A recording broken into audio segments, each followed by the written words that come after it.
What's going on YouTube? It's the one and only Showtime, the Czar, the flies vlogger on the planet. Welcome back to the channel. Hope everybody's having a great, positive, productive Monday, man. It's the first day of March, first day of the month. So hope everybody is getting great energy, you know what I'm saying? Starting the month off right, you know, going into it with a great attitude.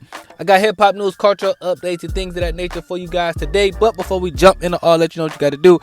See that subscribe button on your screen. Need you to click that, turn that bell icon on so that you're notified each and every time one of my videos drop. And you will never, ever, ever miss one.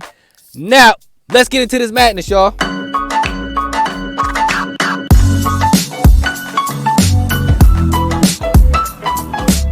Alright, y'all, how y'all feeling about my new intro? It's kind of dope, right? But, okay, so the first thing I'm going to talk to you guys about is this whole situation with Warner Brothers and Icecube, and Warner Brothers basically blocking Icecube from making any more Friday sequels. Now, here's my thing to it.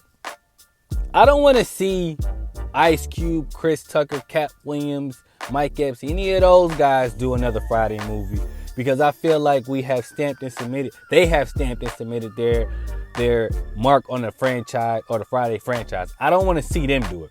Now, if Icecube want to do some spin-offs, you know what I'm saying, with like the newer, younger people, like the 85 South Show maybe, or Desi, or any of these new Instagram comedians, Drewski, any of those guys, I'm cool with that. I'm cool with the spin-off because I feel like that's a new thing they're starting.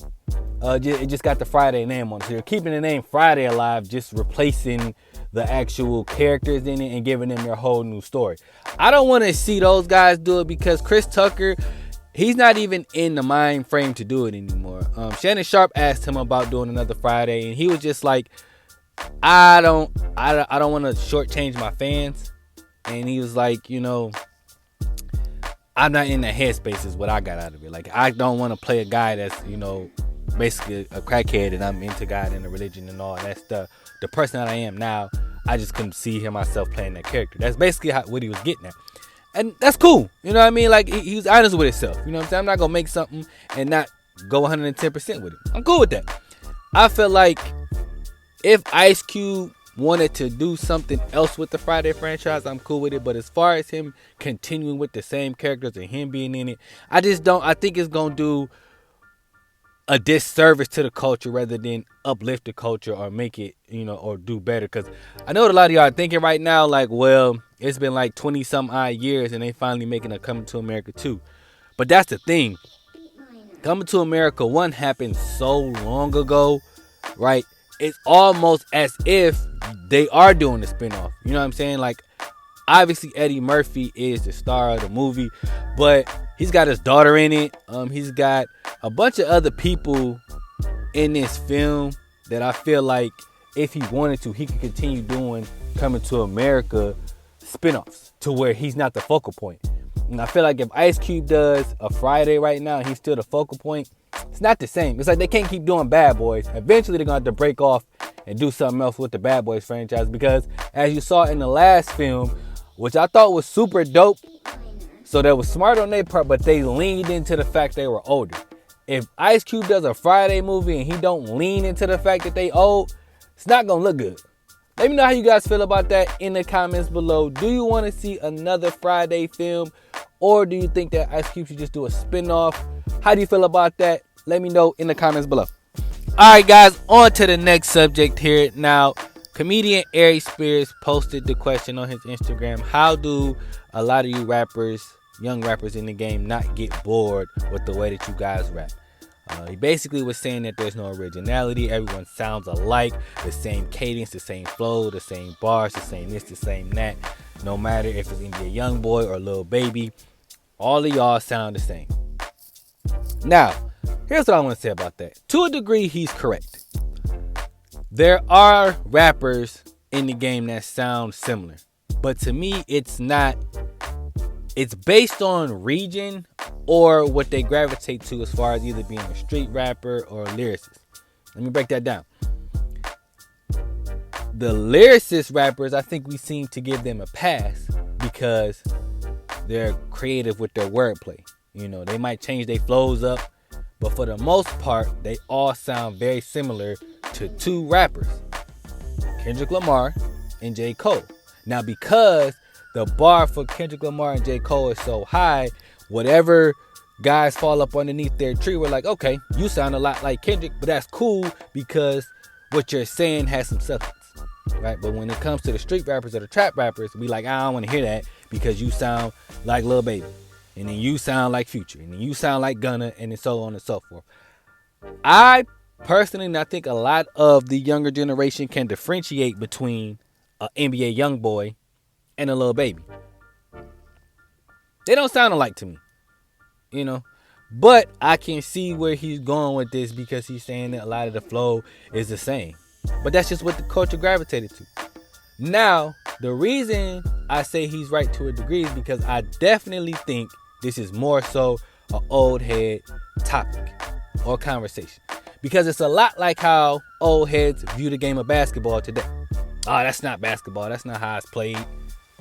And a lot of those guys that say that, they grew up in the Michael Jordan, Kobe Bryant era. They dislike the way they play the game today based off the fact that it's not what they grew up on. That don't mean it's wrong. That's just not what you grew up on. So let me know how you guys feel about that in the comments below. Aries Spears is being an old head, or does he have a point? Let me know how you guys feel about that in the comments below. Alright guys, and the last thing I want to discuss with you guys today before I get up out of here. Now, Wack 100 weighed in on the allegations surrounding T.I. and Tiny. Now, he posted on Instagram, I don't give a fuck. Maybe I'm the last one left. Friend, family, homeboy, don't matter. When foul shit going on, the community needs to know.